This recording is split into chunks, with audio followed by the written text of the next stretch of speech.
Bonjour à tous et bienvenue dans un nouvel épisode du Big Mike. Aujourd'hui, nous allons parler féminisme avec les élèves d'HEC. C'est parti. Le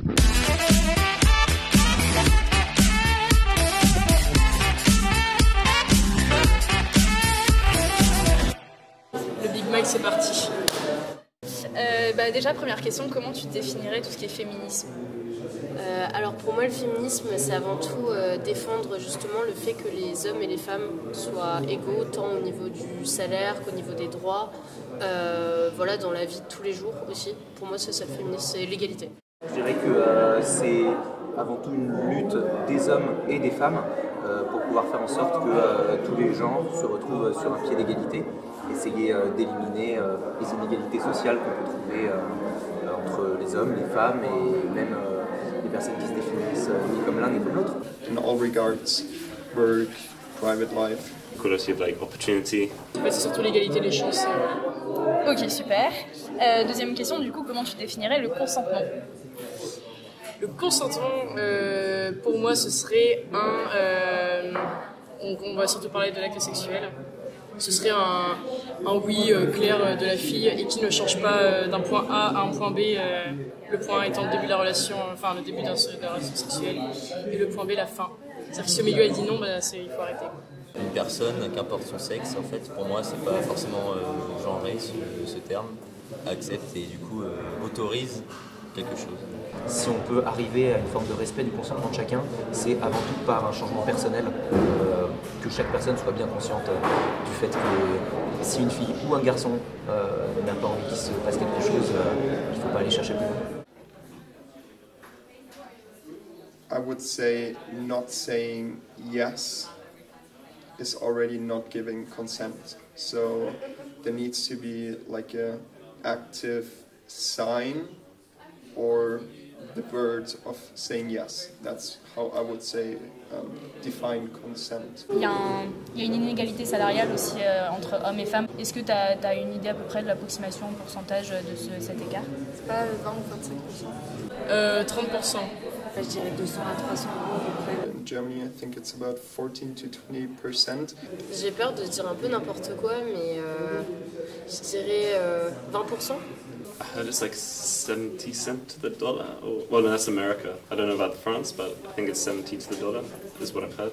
In theory, there is not that much. The gap is not that big, but we have to consider that women have their promotion is kind of slower because they have also to take care of the family, of the children. J'avais l'impression que c'était à peu près 12%, mais j'avais aussi lu pas mal de choses qui expliquaient que c'était très compliqué à calculer cette différence salariale, justement parce que ça dépend des métiers, que cette différence c'est pas la même au niveau des secteurs.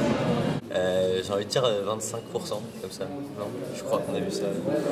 Je suis plus bien sûr. Tu sais, il y a aussi un débat en France sur tout ce qui est allongement du congé paternité, donc qui est le pendant du congé maternité. Est-ce que tu as un avis là-dessus ? Tu es plutôt pour, plutôt contre ? Moi, je serais plutôt pour. Moi je suis super pour.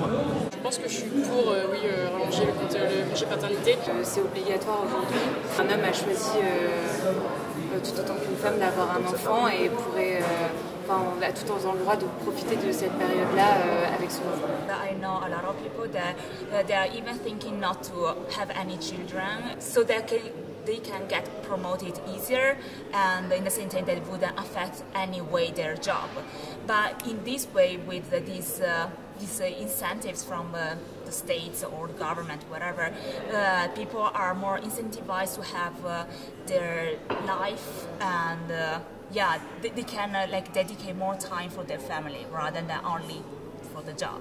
In France, it's expected of the women to go earlier to work after you've had a baby, whereas in Germany it's completely fine if a woman stays home for the rest of her life after she has had a baby. I think that's in France not that acceptable or difficult. Forcément, il y a le lien maternel, mais il y a le lien paternel, je pense, existe aussi, et même, je pense, plus important à construire, puisque l'homme n'a pas porté l'enfant pendant 9 mois. Et donc, justement, il y a là, le père a un rôle à jouer et a aussi envie de trouver sa place à ce niveau-là. The man should take over the same responsibility as a woman when you have a child? Après, c'est vrai que de toute façon, l'enfant, quand il est extrêmement jeune, ne voit que sa mère, il n'y a que sa mère à ses yeux parce qu'il y a l'odeur, parce qu'il y a le sang maternel, etc. Du coup, évidemment, en fait, c'est vrai que le père ne sert pas à grand chose dans les premiers jours, si ce n'est, peut-être donner parfois un biberon quand le bébé passe au biberon, mais je suis quand même pour parce que, oui, il faut qu'au niveau du taf, il faut qu'il y ait la même répercussion pour les mecs et pour les filles. Potentially, I think it depends on who would be, if there's someone looking after, if the father's looking after, like being a stay-at-home dad or something, then maybe it'd be fair to give him paternity leave.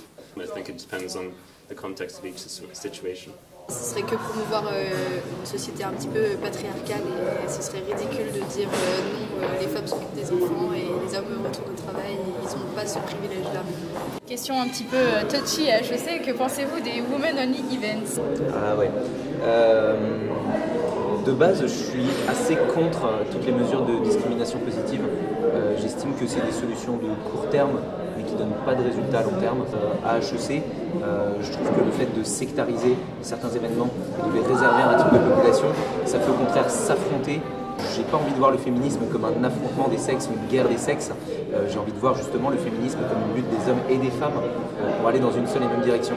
Et je pense que c'est important que peut-être que les femmes s'intéressent plus à certains corps de métier, peut-être que les hommes s'intéressent aussi plus à d'autres corps de métier, mais je pense pas que les événements réservés aux femmes soient la solution à long terme à ce problème-là. C'est souligner une inégalité qui, ça se trouve, en fait, n'est pas forcément ultra explicite à HEC en tout cas. I think a good thing if there's a disparity between like women in certain positions, then I don't see why it's a bad thing that they're given not preferential treatment, but they have the opportunity to enter into those jobs, I suppose. Honnêtement, je suis plutôt pour. Faut pas non plus tomber, je pense, dans l'excès inverse où dès qu'il y a un truc exclusivement réservé aux femmes, on dit que c'est, en mode pour lutter, pour affirmer ses droits et faire du féminisme, les femmes s'enferment ou je sais pas trop. Pour moi, il n'y a aucun problème à faire des événements réservés aux femmes. Pour moi, c'est un détail et si un événement Women Only, ça me choque pas. We have a women in business club, I think, and only like women can participate there. But I think to really reach gender equality in all regards, men need to be included in that movement. Il y a un écart entre justement le personnel, il y a beaucoup plus d'hommes dans à certains postes. Donc je pense que ça peut aussi libérer les femmes un petit peu, qu'elles arrêtent de s'auto-censurer et qu'elles se disent pourquoi pas moi. Et donc je pense que ce genre d'événement est plutôt positif. Et je n'aime pas que les grosses boîtes de finance essaient de se racheter faussement une conscience. Voilà.